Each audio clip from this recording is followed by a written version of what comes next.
പാതിവില തട്ടിപ്പ് കേസിൽ അന്വേഷണം ഊർജിതമാക്കി ഇഡി. തട്ടിപ്പിലൂടെ പണമെത്തിയ അക്കൗണ്ടുകൾ കേന്ദ്രീകരിച്ചാണ് നിലവിലെ അന്വേഷണം. വിദേശ നിക്ഷേപങ്ങൾ ഉണ്ടോ എന്നും സംശയമുണ്ട്. പ്രതി അനന്തു കൃഷ്ണന്റെ 3 സ്ഥാപനങ്ങളുടെ അക്കൗണ്ടുകളിലേക്കാണ് പാതിവില പദ്ധതി വിശ്വസിച്ച സാധാരണക്കാരുടെ പണമെത്തിയത്.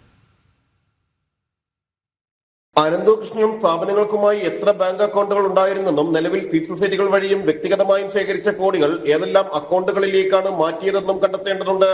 അനന്തു കൃഷ്ണന്റെ സാമ്പത്തിക ഇടപാടുകളുടെ വിവരങ്ങൾ തേടി ഇഡി ബാങ്കുകൾക്ക് നോട്ടീസ് നൽകിയിരുന്നു. പരമാവധി വേഗത്തിൽ വിവരങ്ങൾ കൈമാറാനാണ് ആവശ്യപ്പെട്ടിരിക്കുന്നത്. അനന്തു കൃഷ്ണന്റെ അക്കൗണ്ടുകളിലൂടെ 1.5 വർഷത്തിനിടെ 450 കോടി രൂപയുടെ ഇടപാടുകളാണ് നടന്നിട്ടുള്ളത്. Professional service innovations, social B ventures, grass root innovations തുടങ്ങിയ സ്ഥാപനങ്ങളുടെ അക്കൗണ്ടുകളിലേക്കാണ് പണം എത്തിയിരുന്നത്. ഈ അക്കൗണ്ടുകളിൽ നിന്ന് മറ്റാരുടെയെല്ലാം അക്കൗണ്ടുകളിലേക്ക് പണം പോയി എന്നും കണ്ടെത്തണം. രാഷ്ട്രീയ നേതാക്കളിൽ ചിലർക്കും ചില സാമൂഹ്യ പ്രവർത്തകർക്കും പണം കൈമാറിയതായി അനന്ത് കൃഷ്ണൻ മൊഴി നൽകിയിരുന്നു. ബാങ്കുകളിൽ നിന്ന് വിവരങ്ങൾ ലഭിക്കുന്നതോടെ ഇതിലും വ്യക്തത വരും. ECIR രജിസ്റ്റർ ചെയ്ത് അന്വേഷണം ഏറ്റെടുത്ത ഇഡി പരാതിക്കാരുടെ മൊഴികളും രേഖപ്പെടുത്തി തുടങ്ങിയിരുന്നു. മൂവാറ്റുപുഴ സീഡ് സൊസൈറ്റി പ്രതിനിധികൾ ശനിയാഴ്ച മൊഴി നൽകാൻ എത്തിയിരുന്നു. ഏതെല്ലാം അക്കൗണ്ടുകളിലേക്കാണ് പണം കൈമാറിയത് എന്നതടക്കമുള്ള വിവരങ്ങളും പണമിടപാടിന്റെ രേഖകളും സീഡ് സൊസൈറ്റി പ്രതിനിധികൾ കൈമാറിയിട്ടുണ്ട്. ജനം, കൊച്ചി.